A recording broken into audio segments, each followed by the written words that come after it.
Good morning, good evening. Simon Munyamuya here, day 78 of reading the Bible in 1 year. So let's read together Judges chapter 3, 4, and 5. These are the nations the Lord left to test all those Israelites who had not experienced any of the wars in Canaan. He did this only to teach warfare to the descendants of the Israelites who had not had previous battle experience. The 5 rulers of the Philistines, all the Canaanites, the Sidonites, the Sidonians, and the Hivites, living in the Lebanon mountains, from Mount Baal Hamon to Lebo Hamath. They were left to test the Israelites to see whether they would obey the Lord's command, which he had given their ancestors through Moses. The Israelites lived among the Canaanites, Hittites, Amorites, Perizzites, Hivites, and Jebusites. They took their daughters in marriage and gave their own daughters to their sons and served their gods. The Israelites did evil in the eyes of the Lord. They forgot the Lord, their God, and served the Baals and the Asherahs. The anger of the Lord burned against Israel, so that he sold them into the hands of Cushan Rishathaim, king of Aram Naharaim, to whom the Israelites were subject for 8 years. But when they cried out to the Lord, he raised up for them a deliverer, Othniel, son of Kenaz, Caleb's young brother, who saved them. The Spirit of the Lord came on him, so he became Israel's judge and went to war. The Lord gave Cushan Rishathaim, king of Aram, into the hands of Othniel, who overpowered him. So the land had peace for 40 years, until Othniel, son of Kenaz, died.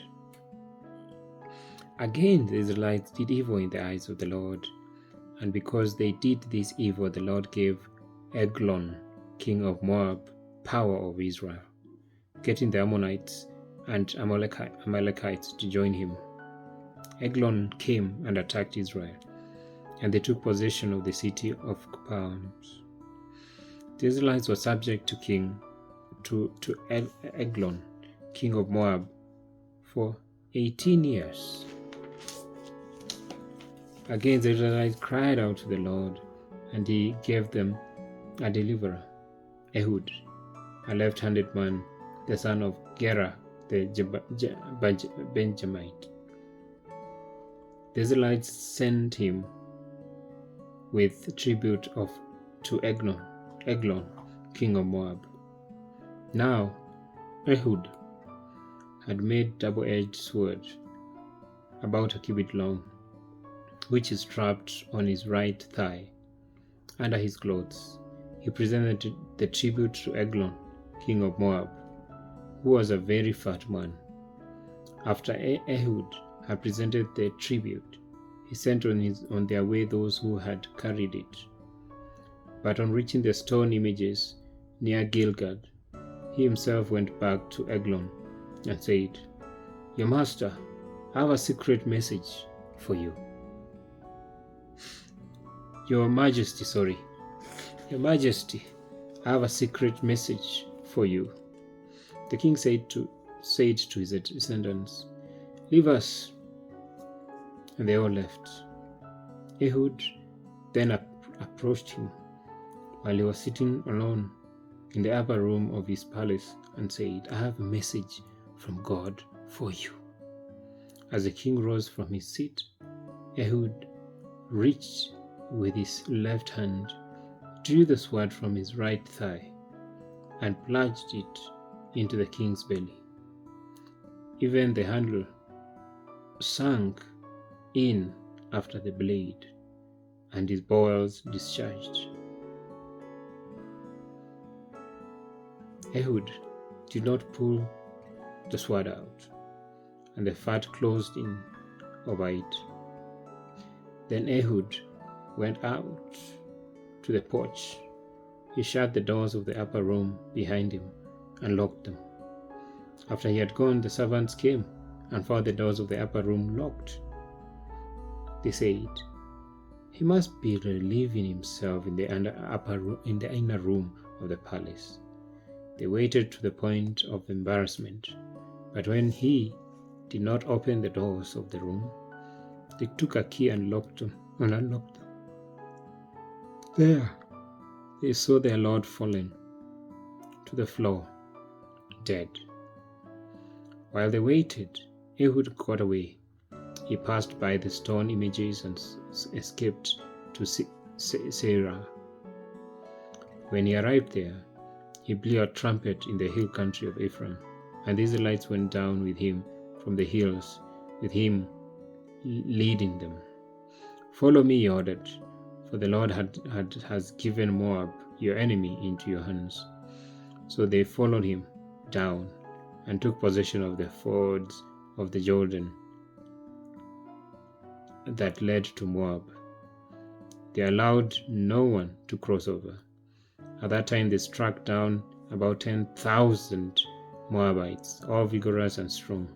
Not one escaped. That day Moab was made subject to Israel, and the land had peace for 80 years. After Ehud came Shamgar, son of Anath, who struck down 600 Philistines with an ox goad. He too saved Israel. Again the Israelites did evil in the eyes of the Lord, now that Ehud was dead. So the Lord sold them into the hands of Jabin, king of Canaan, who reigned in Hazor. Sisera, the commander of his army, was based in Harosheth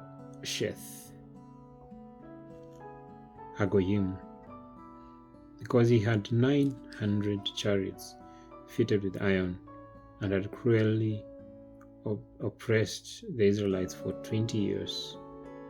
They cried to the Lord for help. Now Deborah, a prophet, the wife of Lepidoth, was leading Israel at that time. She held court under the palm of Deborah between Ramah and Bethel in the hill country of Ephraim. And the Israelites went up to her to have their disputes decided. She sent for Barak, son of Abinoam, from Kadesh in Naphtali, and said to him, "The Lord, the God of Israel, commands you, go, take with you 10,000 men of Naphtali and Zebulun, and lead them up to Mount Tabor.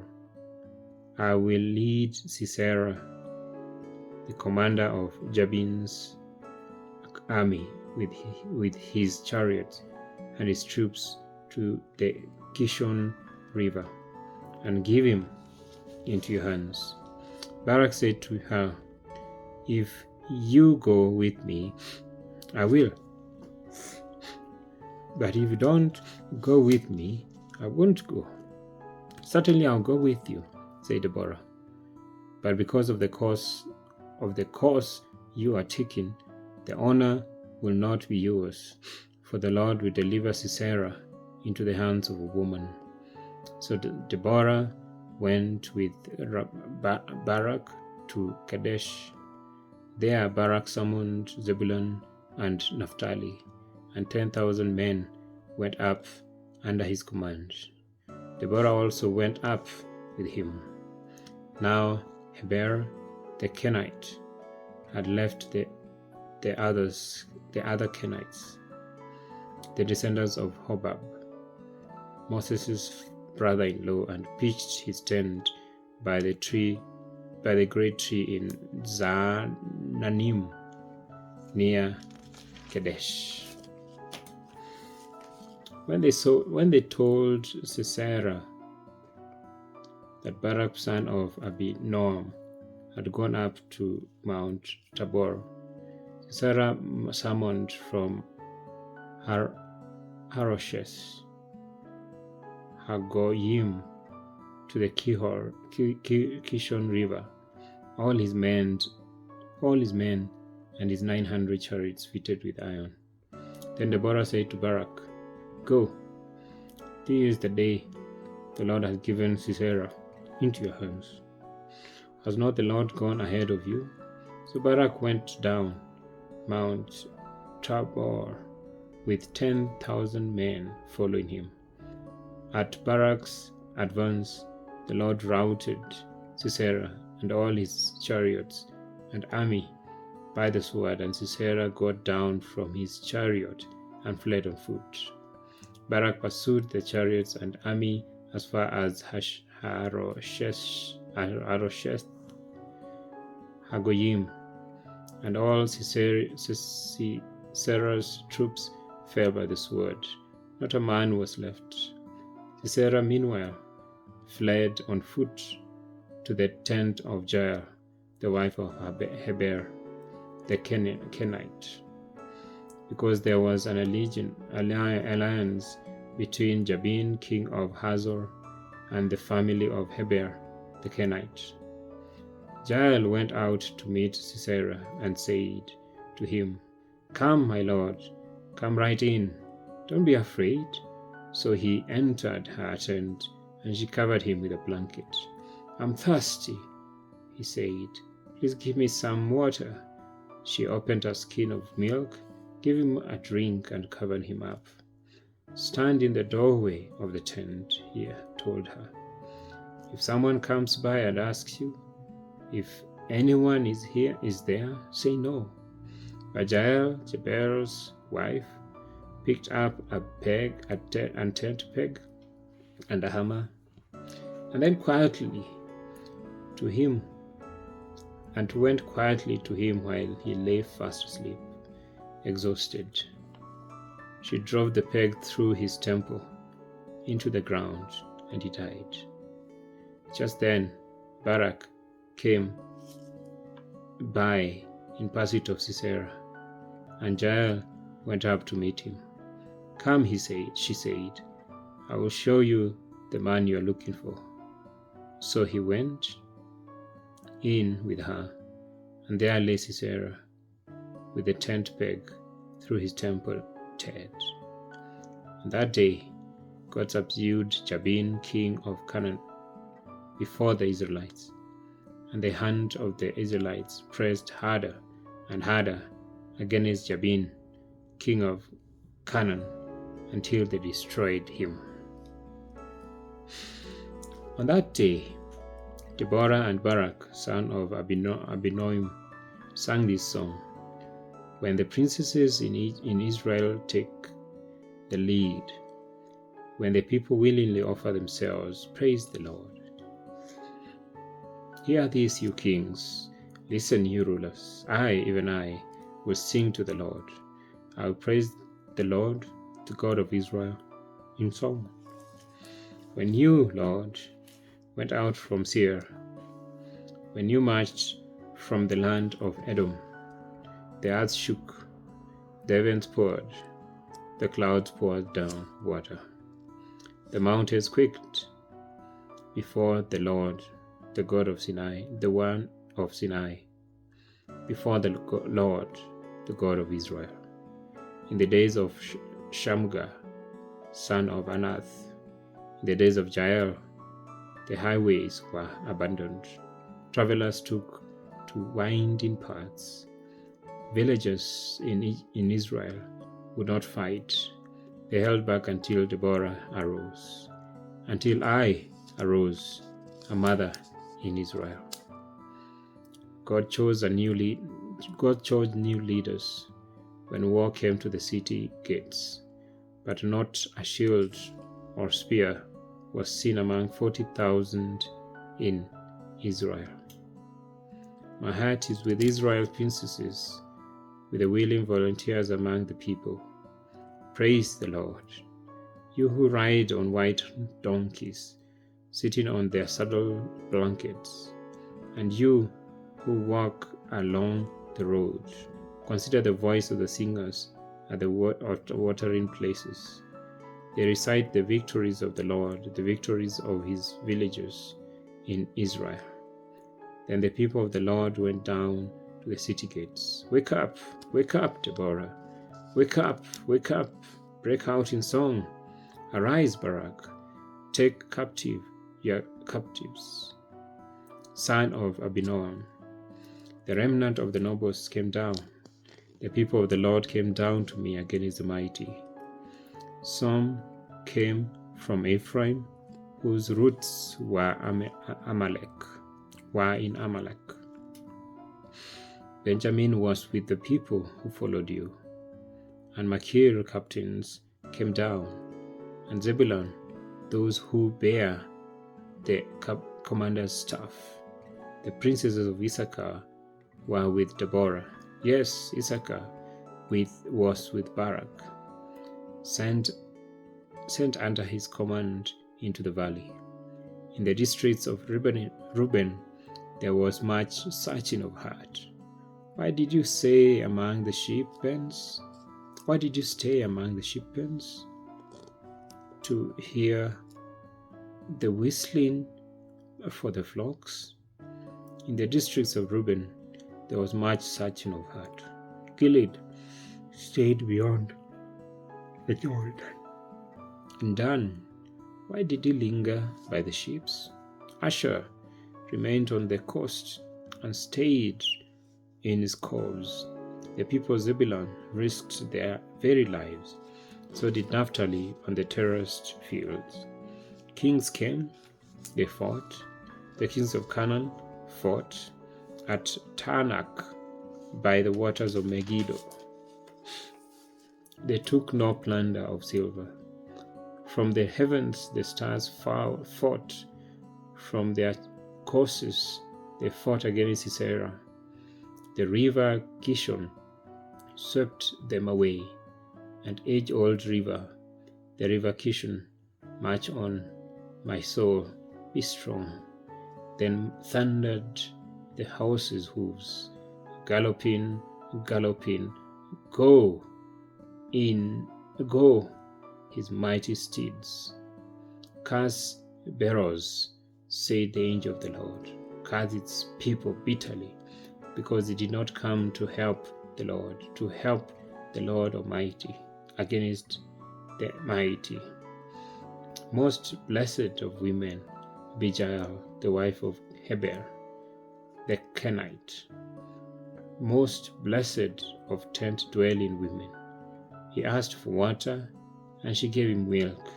In a bowl fit for nobles, she brought him curdled milk. Her hand reached for the tent peg, her right hand for the workman's hammer. She struck Sisera, she crushed his head, she shattered and pierced his temple. At her feet he sank, he fell, there he lay. At her feet he sank, he fell, where he sank, there he fell, dead. Through the window peered Sisera's mother. Behind the lattice she cried out, Why is this chariot so long in coming? Why is the clatter of his chariots delayed? The wisest of our ladies answered her, Indeed, she keeps saying to herself, Are they not finding and dividing the spoils? A woman or two for each man, colorful garments as plunder for Sisera, colorful garments embroidered, highly embroidered garments for my neck, all this as plunder. So may all your enemies perish, Lord, but may all who love you be like the sun. When it rises in its rent, then the land had peace 40 years. Amazing. So we continue tomorrow, day 79, in Judges chapter 6 and 7. Thank you so much.